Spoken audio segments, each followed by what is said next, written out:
Hi, I'm Yasmin Owusu, and this is my producer, Charlie Kesenek. But I'm your husband, and you're using all my stuff right now. What are you talking about? So anyway, I've been looking for a one-stop shop podcast for wellness, amateur sociology, psychology, pop culture, and whatever else sparks my interest. So I created one.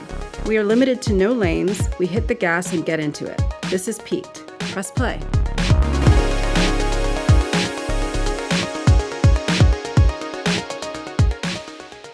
Hi, welcome to Peaked Podcast. I'm your host, Yasmin, and we're back for another week of Peaked. I'm flying solo today again after having the pleasure of having Charlie in studio after 2 solo episodes. And by the grace of God, I'm even here right now.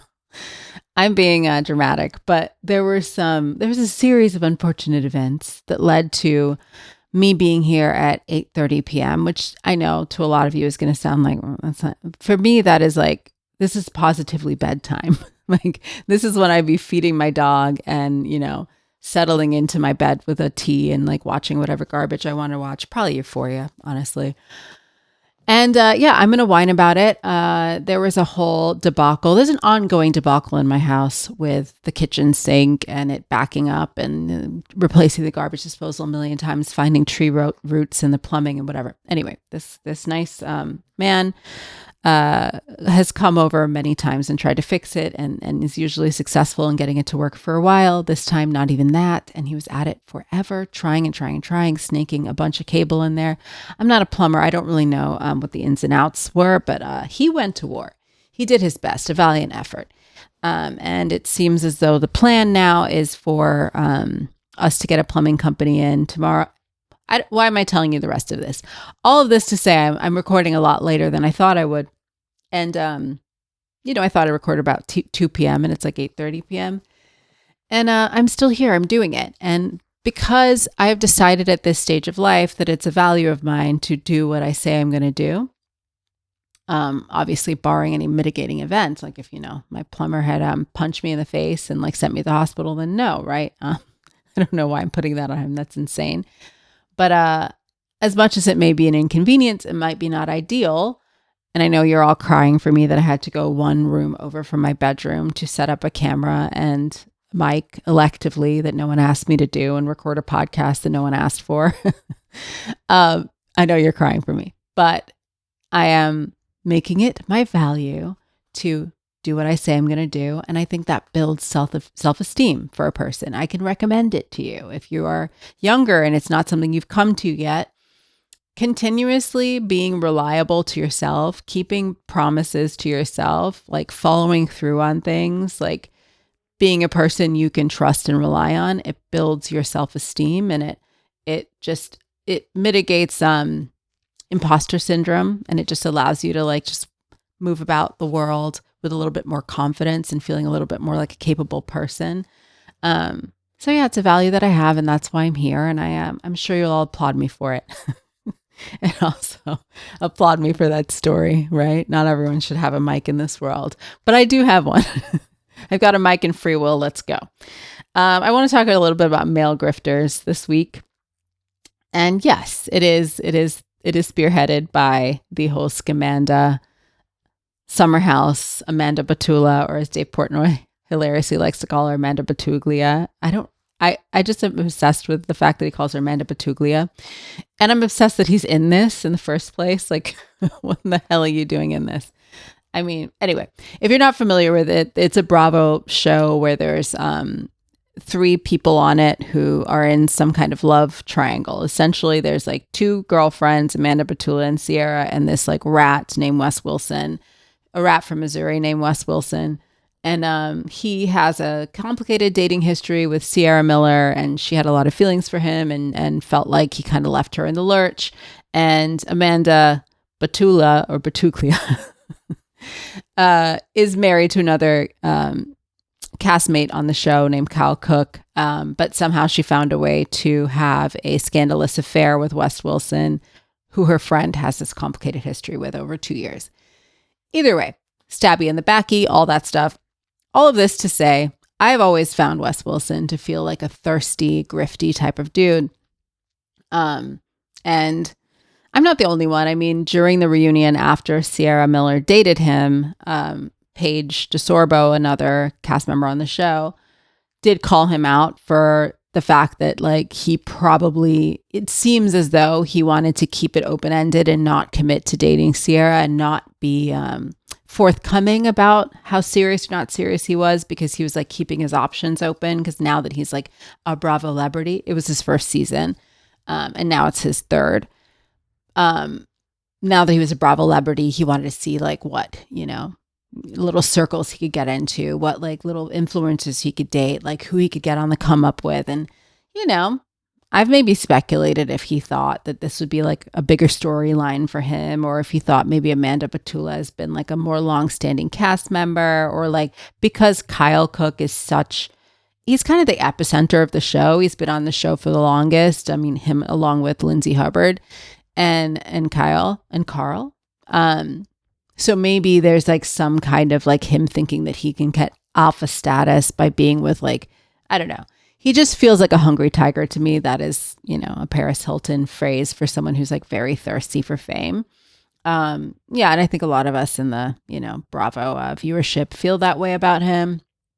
And I do think there's a lot of talk about like female gold diggers and social climbers and, you know, sprinklers and then, you know, just people who seem, and women who seem like they're trying to like kind of elevate their social and financial status through the men they date or marry, right? And I just don't think we talk enough about men who have those vibes. And I'm not going to talk exclusively just about people who are dating women who have more money, or people who are dating women who are more famous, but just people who in general just feel like they have that desire to kind of like latch on and use someone for their status, or like elevate their own status through another person.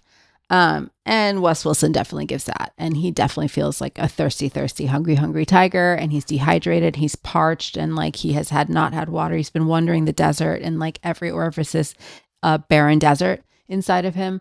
And I think we're going to see a lot more of this. I think he's going to try to latch on to the next famous woman who will date him. I think he's going to stay with Amanda for as long as necessary for him to feel like people still will think he's a good guy. I don't foresee him doing it for a second longer than he feels like he has to. And if he thinks the storyline of him dating another person, like if he was able to date Alex Earl or some shit right now, he would leave Amanda in a hot second and not care about the heat. He seems to be actually thoroughly enjoying the interest that is being given to him right now. I do actually think on some level, like, yes, Amanda's jealous that Sierra's getting all his opportunities. She tried to get a line and go boo and like had to delete it because I'm sure the comments were horrible.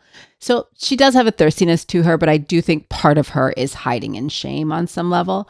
I don't think that Wes Wilson is at all hiding in shame. I think he's soaking all of this in and trying to like, you know, pitch things to people behind the scenes, like for the little bit of elevated fame that he has right now. And you know, I think it'll probably work. These rats are scrappy. I mean, he did not scrape his way from Missouri to New York City to like, you know, go home empty handed.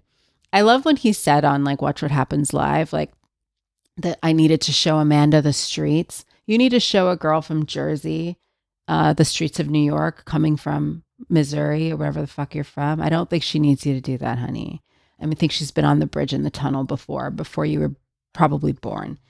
Anyway, another person, I mean, if we're staying in the Bravo sphere just for a second, so if you're not familiar with this, it's just these two people are the Bravo sphere, and then we'll move swiftly along. I want to talk a little bit about Adam Kenworthy. And if you're not familiar with that name, you might be familiar with the name Carole Radziwill and Luann de Lesseps of Real Housewives of New York fame.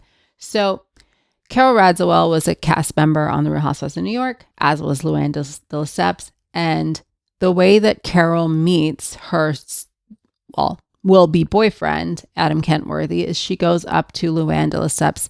I'm just going to call her Luann from now on. I should call her Countess. She'd prefer that. Goes up to her Hamptons house when she still had one. She has a bit of a sketch history with houses. Look into it. But went up to her house, and he was the natural and vegan chef that was working there at the time. And we find out that he is working at her house because he is Nicole, Luann's niece's ex-boyfriend. And I have a little like background and a little bit of a kind of insider information on this whole situation too. So Nicole Nadeau, what is Luann's niece, as I said, and she's a twin actually, but I mean, her twin has never been on like TV or anything, so I'm just going to like leave her out of it. But my sister was friends with Nicole Nadeau. And, you know, she's not some like, you know, rich trust fund kid, by the way, because look, Luann doesn't actually come from money. She married into money. She married a count, and that's why she's living this highfalutin life. Other than that, like, she's a working class gal she's a French Canadian working class gal. And so like her niece also is not, you know, from crazy rich extraction or anything like that. Just a very normal upbringing. Anyway, so my sister was friends with her when they were in their 20s and 30s, like running around New York City. I met her a couple of times at my sister's birthday parties. I didn't know her, but my sister was friendly with her.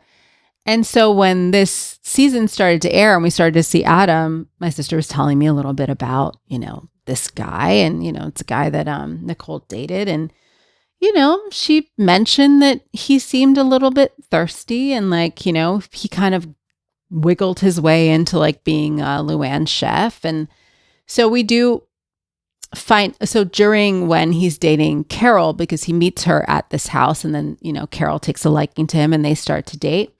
And, you know, Nicole and Adam are broken up at this point. There isn't overlap, like there's none of that. But I mean, it is her ex, and it's kind of awkward for one of her mom's friends maybe to be dating her ex-boyfriend. Huge age gap, by the way. Carole is pushing 50 at this point, and Adam was like barely 30 years old. So there's that. I think he was like 33, which is not barely 30. Anyway, he was like 33, something like that. No older than 35 years old. Anyway, he wasn't 50, let's say. But anyway, when they start dating, there's a period where he goes to, I want to say Nicaragua, but if I'm wrong, let's say it's Central or South America, to work on a farm that like he is involved in owning. And I happen to know that actually this was a project that he had going on with Nicole because my sister told me. And when he was at this farm and Carole was finding it hard to get in touch with him, he was hooking up with his ex-girlfriend during that period. And, you know, the fact that he got her to be involved in this joint venture on a farm, he's just always on the scam, this Adam Kenworthy character. And I did feel like, oh, my necklace came off. Well, we'll just move on from that. I did feel like he was very interested on being on the show. He was trying to promote himself. And like, there are some things that Bethenny did say about him. Bethenny Frankel did say where he called him an operator, said that she tried to get him to do some charity thing with her at some point, and he was very interested in what the pay was going to be, and she felt like maybe he should just be happy to be doing it and not be so like, I don't know, grabby. And it did sort of seem like that was a characteristic of his where he just felt like a social climber. And I do know that him and Carole have been broken up for a while now. I think he did sort of the breaking up. They were a little bit of a gray area for a while, but it did seem like he was the one who was like not down to be like super just exclusive and together all the time. And he has since been dating a model named Victoria German. And she is an actress and a model, not a super famous one. So again, I'm not trying to say that he's dating her for, nefarious reasons necessarily, but it does. I glanced at his Instagram and like his kind of post history, and he still does seem to have this like throwing arugula in the air kind of, let's just say he's ambitious. Let's just say he's an ambitious young man. I do think that he wants to have a name. He wants to make a name for himself. And I'm not saying he didn't like Carole. I'm not saying he didn't, find her attractive or anything like that. They seem to have a natural chemistry, but I do think the way he, segued his relationship with his ex-girlfriend into being the chef at, this richer aunt that she has house. I don't know how he pitched himself to Nicole. Hey, can I go work for your aunt? I mean, how does that even happen? Right. And then he meets a, also rich and kind of well-known woman there and starts dating her. And, the rest is history. He seems to have elevated himself in the world. So there's him. Another person that I feel this way about, and this, it might be a controversial one, is Brad Pitt.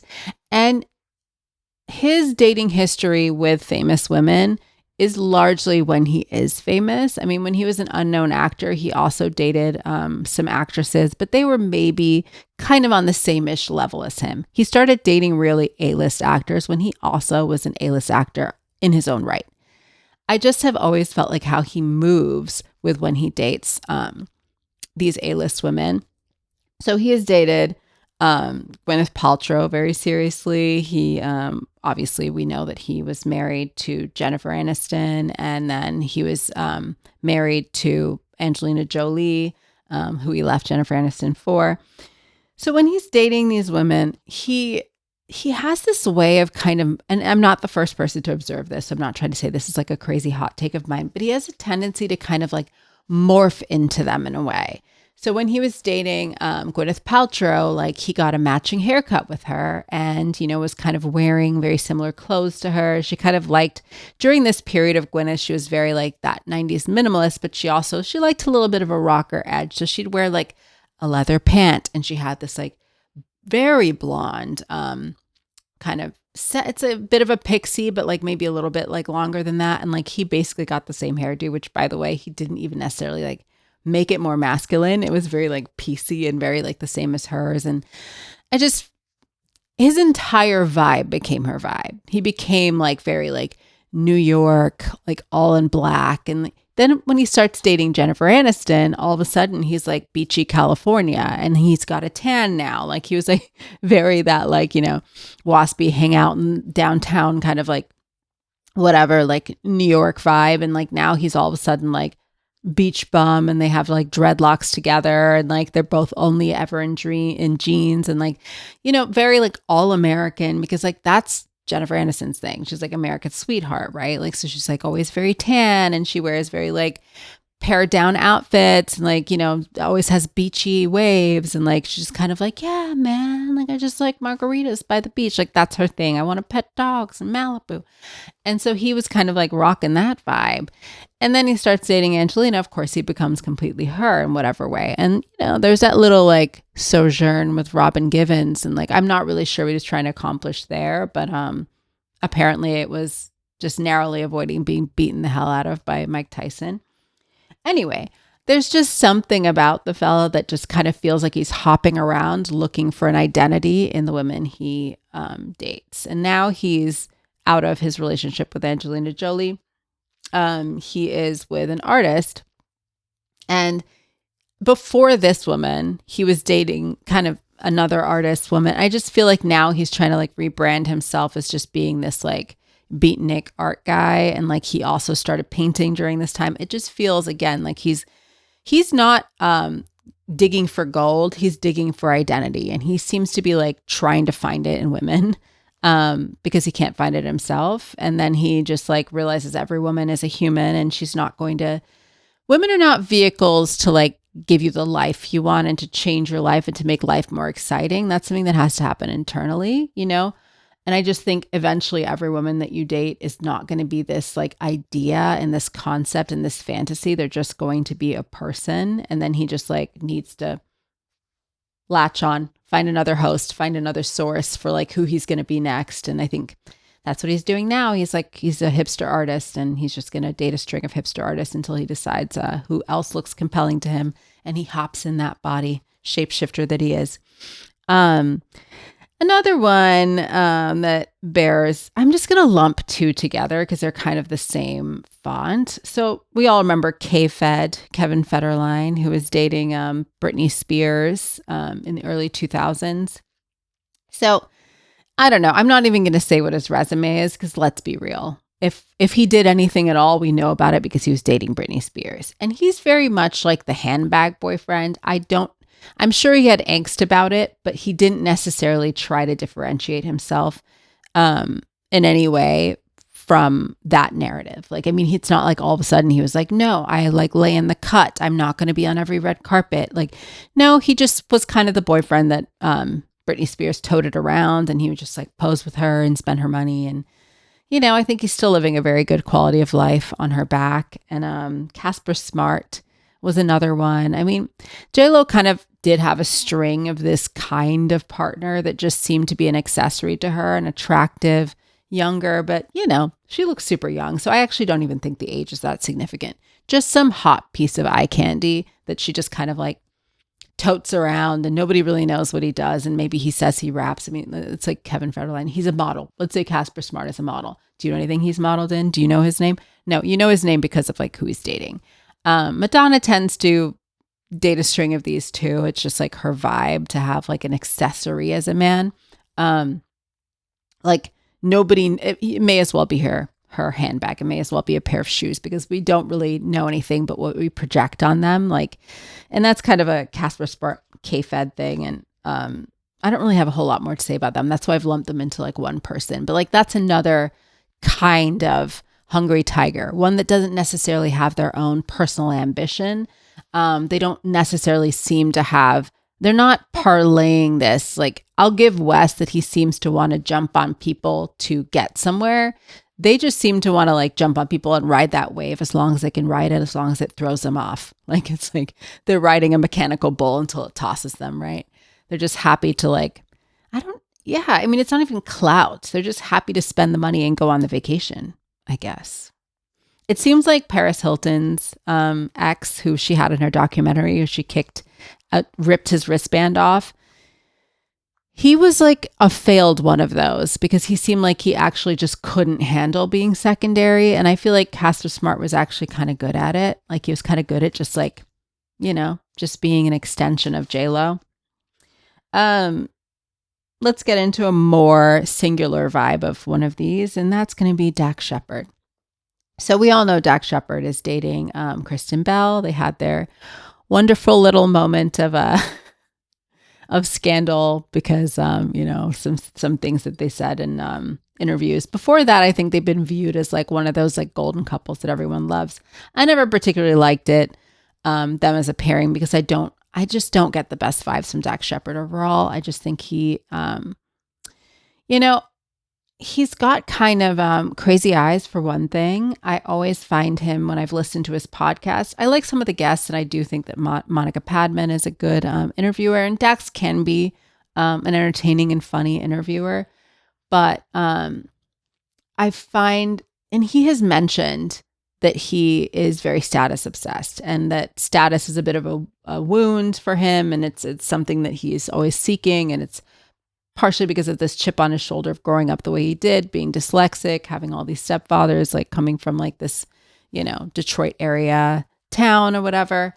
So it just caused some insecurity in him, and maybe also like some of his trauma history, which, I don't want to use to exploit.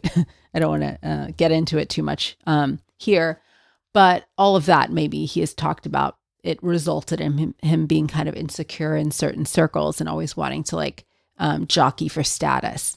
And while he's really aware of that, it is still something that's present. And he seems to be one of these men, and I think there are a lot of them that think creating awareness around something is the end of the job. Like once you identify one of your unfortunate characteristics, then that's it, metal goes on you and you do nothing to change it, apparently.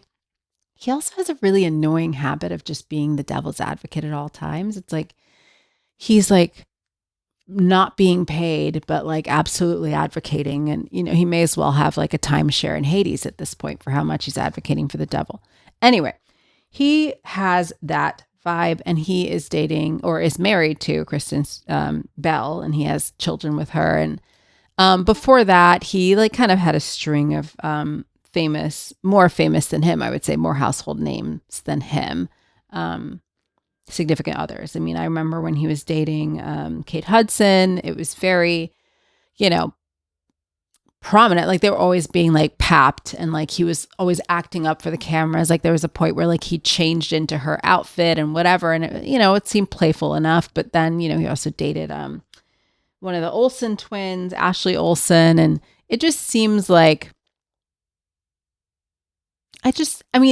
knowing what we know about how he has talked about how he wants to elevate himself, hearing him interview men in his field who are more successful than him, and like I can hear him kind of trying to assert dominance. He does that by being disarming himself, and like always kind of talking about his shortcomings, talking about his drug abuse, his history with drugs.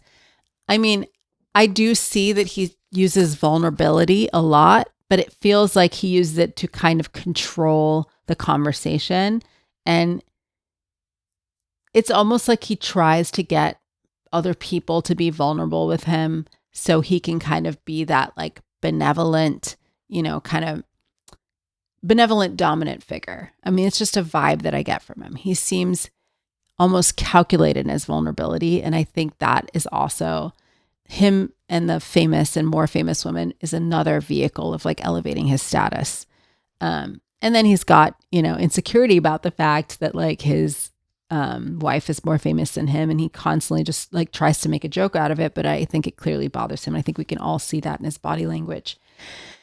So he is definitely what feels to me like a hungry, hungry tiger. And now we're going back to Bravo sphere. But I think some people are aware of Rachel Zoe that are not super into Bravo because she was a pretty prominent stylist and a pretty famous person in her own right. I always felt like her little husband was a bit of a little social climber. So Rodger and her, I guess, got together before she was famous, so you could say that. But once she did kind of elevate to being this like really famous and accomplished stylist, he kind of latched himself and like made himself indispensable in her career in a way. And, always had her talking about how entrepreneurial he is. And I just felt like it was almost like another job of hers to continuously like prop him up and hype him up. And like, he was almost talking to her about her business in a patronizing way. This is like back when they were married. They recently got divorced, which doesn't surprise me, honestly. I never liked his vibe towards her. I felt like he was jealous of her. I felt like he was almost trying to take credit for her success by kind of treating her like a bubble-headed, like just fell ass backwards into this career. And really, she's just a girl who likes clothes, right? When really she's been incredibly entrepreneurial, and she's been incredibly successful in building her business and her brand being herself and her style, and it being so synonymous with her. And there was a whole thing about the Zobots because like you don't know the names of people's stylists. Like I don't know who styles like whatever. I don't know who styles anybody. I know La Roche because he's made a brand of himself too. And he's also been on other shows and stuff. But for the most part, we don't know the names of these stylists. And we know her name. Why? Because she managed to market herself. And I do not attribute that to her marriage to Rodger as much as he would like us to, right? And it did not surprise me hearing her talk on The Real Housewives of Beverly Hills about how he had kind of changed over the years and like gotten more jealous of her success. And she said he used to just be like, go, do it.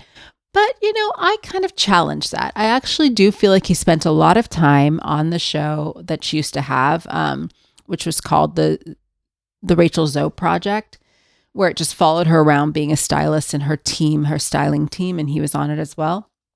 He spent a lot of time making her feel guilty for being busy while also fully his entire payroll is based on her work, and the lifestyle that they lead is based on her work. So it's like, you pick a lane, bro. And he just always had that freaking annoying vibe. And it kind of reminded me later on when I would watch Rich Kids of Beverly Hills, I always felt that way about Morgan Stewart's ex-boyfriend and then husband, Brandon Fitzpatrick.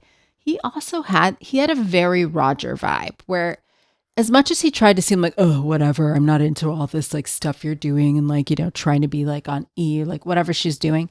He always tried to seem really aloof to it, as did Rodger, but he seemed to me like he wished it was about him. Like he was belittling the show and belittling her frivolousness and how she's into shopping and how she like whatever, trying to treat her again like a silly little woman who's just like into being a dingbat and like buying clothes and being like, materialistic. And he was trying to act like I'm a serious guy, like I'm a real estate agent. It's like, we know that you're not like as moneyed as she is.